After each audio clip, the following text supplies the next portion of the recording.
Hey everyone, this is Chris Crazy House, and I am back with some more Chris Crazy commentary. In this video, I'm going to be talking about how Marvel is finally taking She-Hulk back to her original form and making her more feminine again. So we're going to be talking about that in this video, but before I get to that, let me just say that if you want any great gifts for loved ones or for friends, you can always go to my online store and pick up my original Chris Crazy House comic books, coloring books, posters, and stickers. Also, if you want to get any of my coloring books, you can go on my Amazon store, and I will provide the links for both in the description box as well as the comment section. And lastly, if you want to support the channel, you can become a Patreon of Chris Crazy House. Lots of great artwork on there at this point. There is some new coloring pages of some Christmas coloring pages that you can download and print out and have the young ones color, or if you like to color yourself, you can go do that on my Patreon. There's also some exclusive clip art and 2D art of some starships that are available now for those who are more serious about creating 2D games or 2D animation. Lots of great space stuff on there right now. So, and once again, the links for that will be provided in the description box as well as the comments section. So, on to She-Hulk. So I noticed that earlier in the month, they announced that the She-Hulk was going to be going back to her original form and being more feminine. And for those who haven't followed what's been going on in any type of mainstream comics like myself, you might not have known that they decided to make She-Hulk more bulkier, more savage, and more masculine, like the actual Incredible Hulk, which is where the She-Hulk derived her powers from. So the She-Hulk was actually Bruce Banner's cousin, and she got like a blood transfusion from him, and that caused her to become the She-Hulk. And when they originally created the character, I recall they actually tried to go with the more monster route, making her more of a savage. They even called her the Savage She-Hulk, and I think that comic book actually ran for maybe about 2 years or so. It didn't last very long, but they had the Savage She-Hulk, and she walked around in ripped clothes. And like I said, it was more of the monster motif. It was very similar to what was going on in the Hulk comics as well as the Hulk TV show, which was also popular at the time with Bill Bixby and Lou Ferrigno, where she's kind of going from place to place, getting in adventures and whatnot. But they eventually did away with that type of She-Hulk, with that characterization, and they decided to do something different with her in comics. And one of the biggest people to do something different with her was John Byrne when he had his run, and he called her the Sensational She-Hulk. And they decided to make the character a little bit more feminine. They made the character, she didn't lose all of her intelligence. She didn't become so much of a separate personality like Bruce Banner did when he became the Hulk. She became more of an extroverted version of what she was before, when she was just, playing Jennifer, the lawyer. She became something different when she became the She-Hulk. She became more confident. She, was a lot more sure of herself. She exuded power as a woman without losing her femininity. And I thought she was a cool character. When I started reading comics, she was actually both a member of the Fantastic Four and a member of the Avengers somehow simultaneously. I don't know how that worked out logistically, but comic books don't really focus on reality.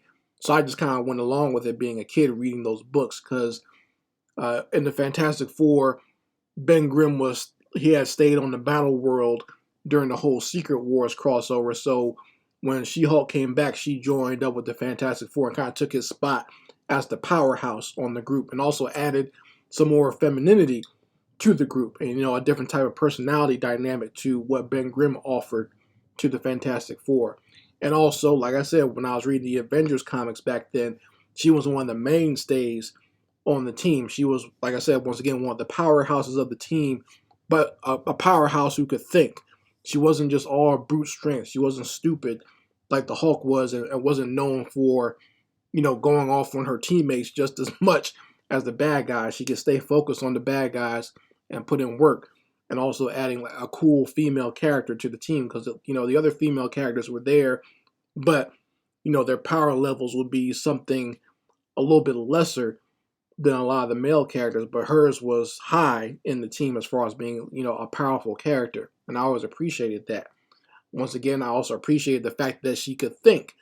She had the strength of a Hulk, but she could actually think with her own mind.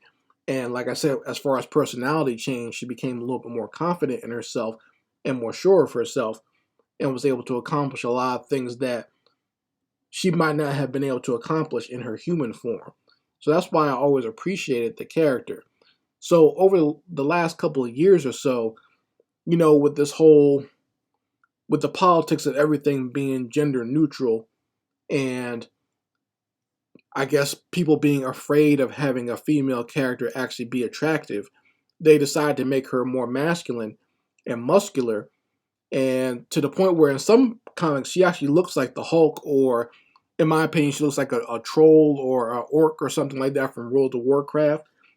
They were actually going with that type of look for her, and I thought that was a bad way to go.